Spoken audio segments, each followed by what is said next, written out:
Namaskar. We are back in election season. Though many people consider this to be a semi-final for 2024 Lok Sabha elections, we need to understand that each and every state is different. The political dynamics are different. Whether the state is small or big, it has its own impact. In the western corner of India, we have a state called Goa. With 40 seats, the politics is always very fluid and dynamic. And in the post late Manohar Parrikar era, young and dynamic CM Dr. Pramod Sawant is leading the government and completed a term there. Today, he is there with us to discuss upcoming Goa elections, the issues, the new issues that are coming up, new parties that have come up, and what kind of agenda, what kind of prospects he is looking for his party BJP in the upcoming Goa elections. So, welcome Dr. Pramod Sawant. Namaste. Many people are considering this upcoming election to be a very critical phase in India's politics. Though major focus will be on Uttar Pradesh simply because of the nature of the state and the number of seats, but Goa is equally important. First time, what is popularly called as the post-Parrikar era, you have become a new face of BJP there. How do you see the challenges in the managing these affairs, especially in the last few years when balancing with these allies, because you had a very difficult government to run? So how has been your experience? Manohar Parrikar के बाद ये पहली elections नहीं है. We have faced the Lok Sabha elections, we have faced the bypoll elections, we have faced the ZP elections there, and we have won the ZP elections also. We have won the bypoll elections also. इसीलिए यानी मनोहर पर्रिकर जी हमारे बड़े नेता थे और उन्हीं के आशीर्वाद से हम आगे आए हैं सभी. और इसके बाद में भी जिस इलेक्शंस हम फेस करने जा रहे हैं, I am very much confident that we are winning this 2022 के इलेक्शंस. 2022 में भाजपा 22 सीट से ज़्यादा सीट वहाँ पे लेंगे. और इन्हीं के साथ में जो हमने काम 3 साल में डबल इंजन के सरकार से किया है, माननीय मोदी जी के हेल्प, केंद्र सरकार के सहायता से, जो 50 साल में गोवा में नहीं हुआ था वो इस 8 साल में वहाँ पे काम दिख रहा है. तो definitely the people of Goa will prefer the BJP again in the Goa state. There is another reason why Goa is seen differently this time. First time there are new entrants in Goa politics. Earlier it was a very bipolar kind of election, though there were smaller parties, Aam Aadmi Party and Trinamool Congress, and they are coming up with a new agenda, claiming that they are coming up as an alternative. How do you see this change in Goa politics? Newcomer तो only TMC है. इससे पहले आम Aadmi party 2017 के election में भी थे, और इससे ऑल द रीजनल पार्टीज वो भी सभी ने 2017 के इलेक्शंस में थे. लेकिन इनका एजेंडा लोगों को मालूम है. इनके स्टेट में what they are doing in their state, that also the Goa people knows. Delhi में क्या चल रहा है, कलकत्ता में क्या चल रहा है, वेस्ट बंगाल में क्या चल रहा है, और उनके इलेक्शन के बाद किस तरह से केसेस रजिस्टर्ड हो चुके हैं, वो भी सब लोग गोवा में जानते हैं. और इस तरह की संस्कृति गोवा में न आ जाए, इसीलिए गोवा के लोगों की कोशिश है क्योंकि एक अच्छा सरकार, भाजपा का सरकार फिर से एक बार गोवा में आ जाए. हम लोग चुनाव की बात करते हैं, और जब चुनाव होते हैं तो चुनावी मुद्दे भी होते हैं. जो कुछ प्रमुख मुद्दे हैं उसमें एक माइनिंग बहुत बड़ा इशू रहा है. 2012 में वहाँ पे माइनिंग बंद कर दी गई, उसके बाद कमेटी भी बनी, और आपने भी जब सरकार संभाली तो आपका भी एक प्रॉमिस रहा कि आप माइनिंग को शुरू करेंगे. उसका अभी वर्तमान में क्या स्टेटस है, और माइनिंग को लेकर के सरकार की या आपकी क्या पहल है, या अगर सरकार बनती है तो क्या कुछ करेगी, क्योंकि आपने प्रॉमिस किया था कि हम इसको शुरू करेंगे और सभी राजनीतिक पार्टी इस मुद्दे को उठा रही है.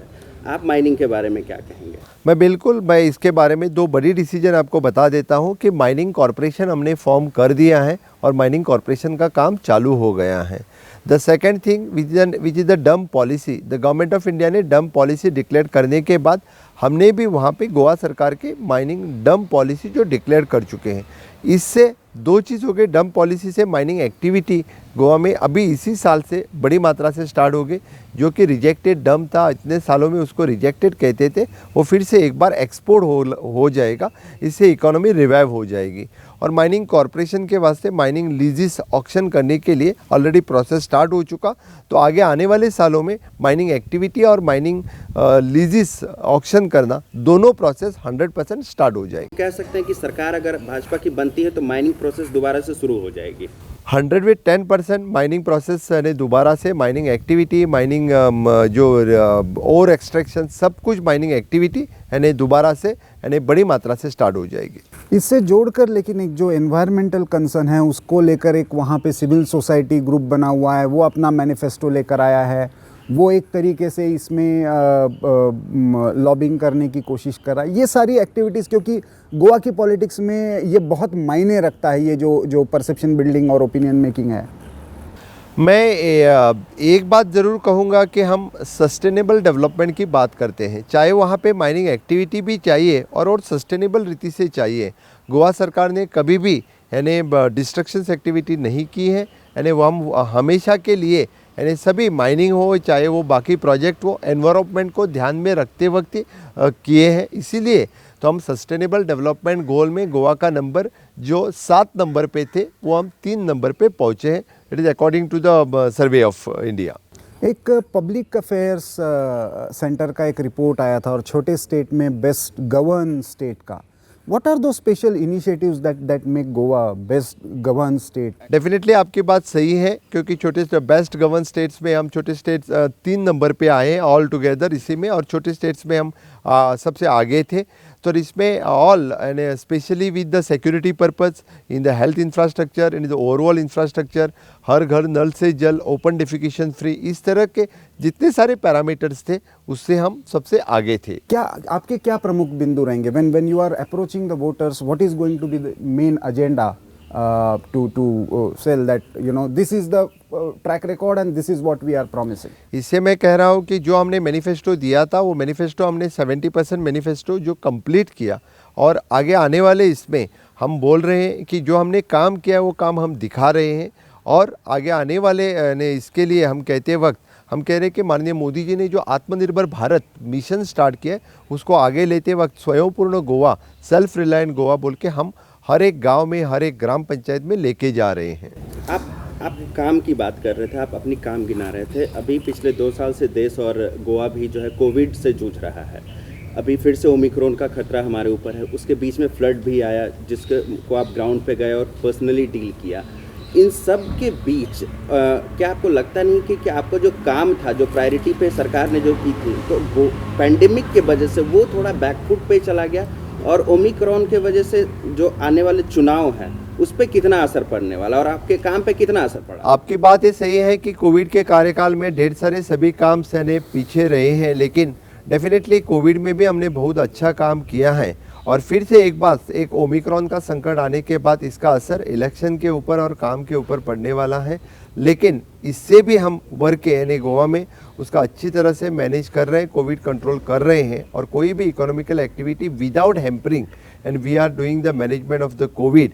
और डेफिनेटली इससे जो हमने काम किया है वो इलेक्शन में भी वर्चुअल मोड से हम लोगों को दिखा रहे हैं, दिखा सकते हैं।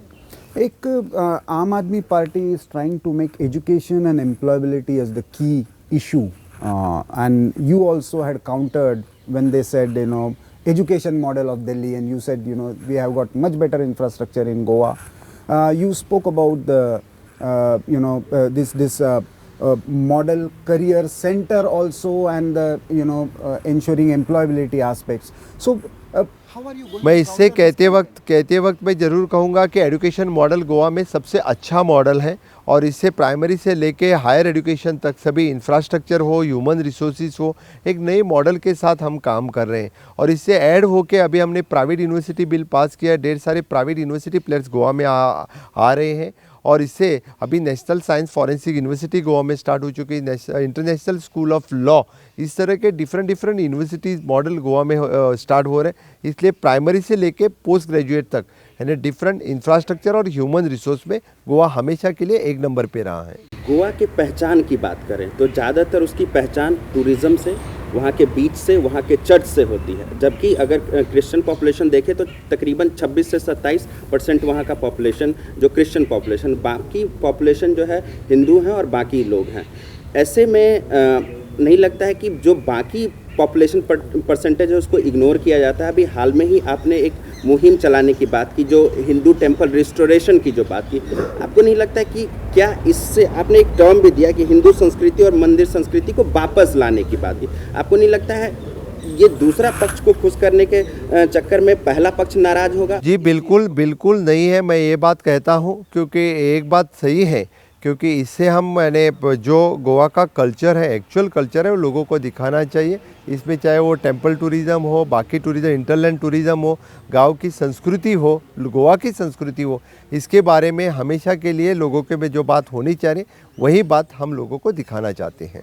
एक इसी से जुड़ा हुआ जो बहुत बड़ा विषय है, जैसे हम आज़ादी के 75 वर्ष पूरा कर रहे हैं, गोवा भी अपने 60 वर्ष गोवा ने पूरे किए और गोवा का एक अपना अलग से फ्रीडम स्ट्रगल रहा है और लंबा, सबसे लंबा भारत में फ्रीडम स्ट्रगल रहा है। उसको लेकर आपने कहीं कुछ अलग इनिशिएटिव या अलग एक आपको लगता है कि गोवा का फ्रीडम स्ट्रगल भारत के पटल? हाँ, आपकी बात सही है, क्योंकि आप जब हम 60th लिबरेशन ईयर अभी मना रहे थे तो उस 60th लिबरेशन ईयर में जो एक्चुअल फैक्ट है वो लोगों के सामने रखे, उसकी जो छोटी फिल्म बना के रखे और इसी को लेके हमने, क्योंकि भारत देश तो 1947 में आज़ाद हो चुका, हमें लिबरेशन तो 1961 में मिला, यानी कम्प्लीटली 14 साल में लेट मिला। लेकिन फिर में इसमें जो कुछ यानी 47 से लेकर 61 तक वो लोगों के सामने रखने की हमारी कोशिश रही और उसीलिए तो हमने हर वक्त यानी इस तरह के सभी यानी छत्रपति शिवाजी महाराज चेयर हमने एस्टैब्लिश की यूनिवर्सिटी में गोवा के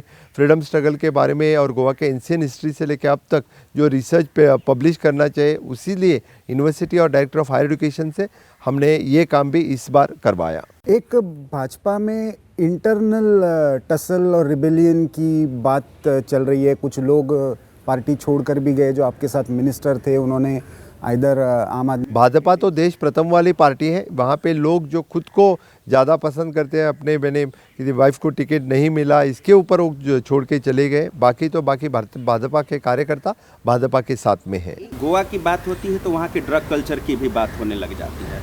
अभी ही हाल में जो पाब्लो एस्कोबर है वो कोलंबियन किंग माना जाता है, उसकी चर्चा होने लगी और अपोजिशन के एक एमएलए है विनोद पालेकर करके, उन्होंने भी कहा कि वो एक्सटेंसिव ड्रग रैकेट चला रहा है।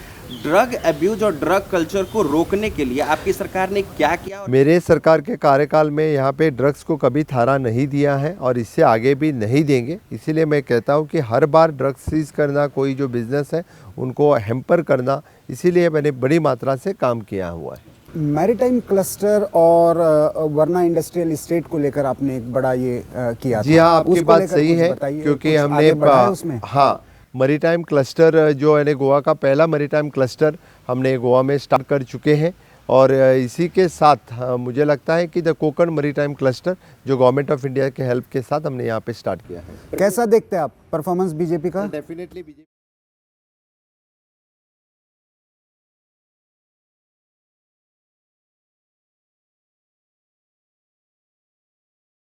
देखा। अंतिम सवाल, अगर आप सरकार में वापस आते हैं तो ऐसे कौन से कार्य हैं जो आपके अधूरे छूट गए हैं और आप उसको पूरा करना चाहेंगे? मैं एक बात जरूर कहूँगा, माननीय मोदी जी का मिशन आत्मनिर्भर भारत जो हमने स्टार्ट किया है वो कंप्लीट करने में पूरी मेरी स्वयंपूर्ण गोवा बोल के जो मिशन स्टार्ट किया है, जो सेल्फ रिलायंट गोवा, हर काम गोवा के लोग वहाँ पे करें, इसीलिए चाहे एग्रीकल्चर, हॉर्टिकल्चर, टूरिज़्म, इस सभी में यानी हमेशा वो एक काम हम कंप्लीट करेंगे। कितनी सीटें जीतने जा रहे हैं अंतिम सवाल? हम गोवा में गोवा भाजपा 2022 में 22+ सीट जीत के आएगी, ये मैं पूरे निश्चय के साथ कह सकता हूँ। Thank you.